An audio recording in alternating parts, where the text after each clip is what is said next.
Hello, everyone, and welcome back to another installment of the Tip Drill. My name is Reese Holiday, joined as always by Xavier Pereira, and today we're going to be discussing the Dolphins' decision to start Tua in Week 8 against the Rams, amongst other things.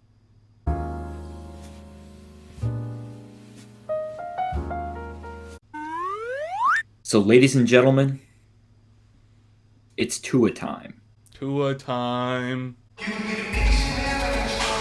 So, Xavier, would you like to hit us with some background information on Mr. Tagovailoa? Of course, Mr. Tua Tagovailoa. had a That's right. 87 to 11 touchdown to interception ratio, and if you're counting his rushing touchdowns, it's 96 career touchdowns.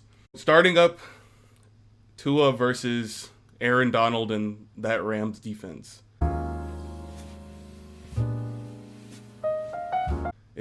It's real scary, but I feel like Tua can do it. He has nice pocket presence. He basically has a third eye and possibly on his helmet, bro.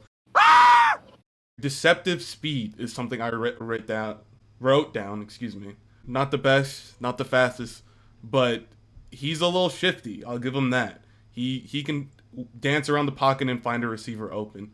And if he needs to pull it down and run, that's where I kind of have problems because he usually holds it one handed. Let's cover that up, Tua, please. Last thing you need is a fumbling issue. So, Tua, overall to me, is a really good prospect, and he's coming guns blazing versus the Rams. Hopefully, we'll have to see. For them to put Tua in, it's just like the start of the future. So whether that's good or bad, we'll just have to see, and that's really up to Tua and how he plays.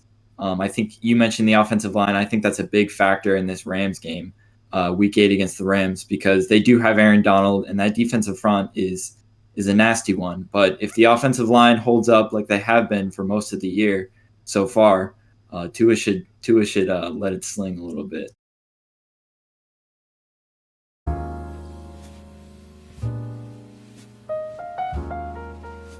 We'll have to see from Tua. It really that's really what the Dolphins game is going to depend on is how Tua not only plays in the game but leads the team, because that's what the quarterback is. Like, they are the most important piece on the NFL team, on an NFL roster.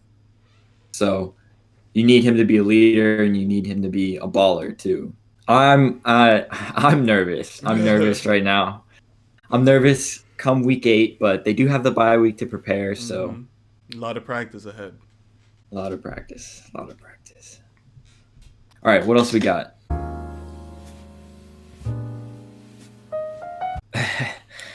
Now, moving on to not Tua-related news.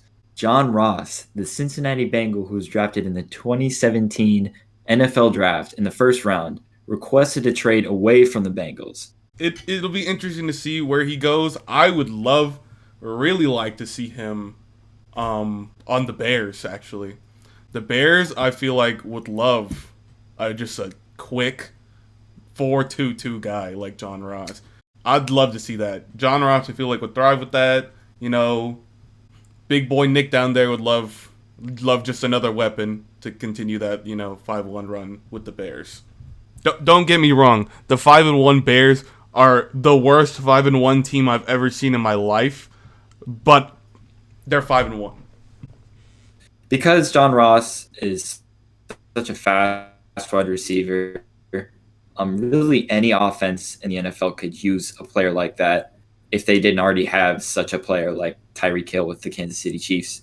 He's got a lot of landing spots just depending on which team needs to sign him. But a team that really needs some wide receiver help is the Philadelphia Eagles. They have struggled at wide receiver this year, whether it comes to injuries or just poor play from their position players. Really, a speedy guy like John Ross, I feel like he's going to have a lot of knockers coming out the door, even with his struggles in Cincinnati. Carson Wentz, if you want him to succeed in an Eagles uniform, you've got to get him weapons and you've got to get him help, because he can't really do it all on his own. With that being said, Carson Wentz needs to step up too and play like the franchise quarterback that they need, and get the job done. You can make all the excuses that you want for the injuries and the poor play at the wide receiver position. But at the end of the day, those are the guys that you have around you, and you got to make it work. Your situation obviously can be better in Philadelphia, but it's always that next man up mentality, and you have to be able to produce, even if, like we said, 4-5 players are currently injured for the Philadelphia Eagles. Right.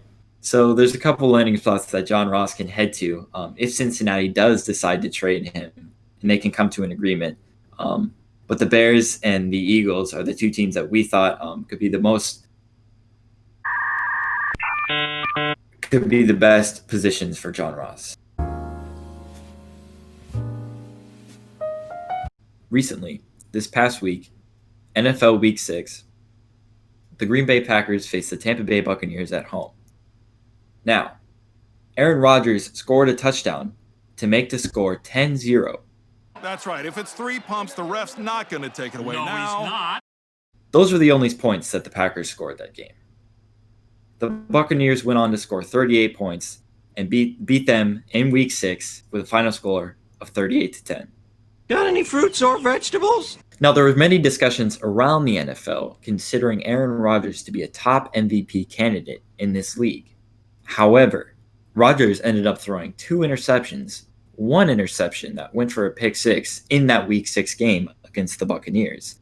So, not my MVP. Really, to me, the only guy that has really stood out this league against the rest of the NFL and would be my MVP is Russell Wilson of the Seattle Seahawks. Your thoughts? Now, going into this game for Green Bay and Tampa Bay, I thought that Green Bay was going to win this game, if I'm being 100% honest. But really, we saw, like you said, a really high MVP candidate in Aaron Rodgers just get smothered by Tampa Bay. That really hurt his MVP race. He's stuttering a little bit, and like you said, I agree. I think Seattle is going to be dragged to a championship by Russell Wilson. Russell Wilson for MVP. All right.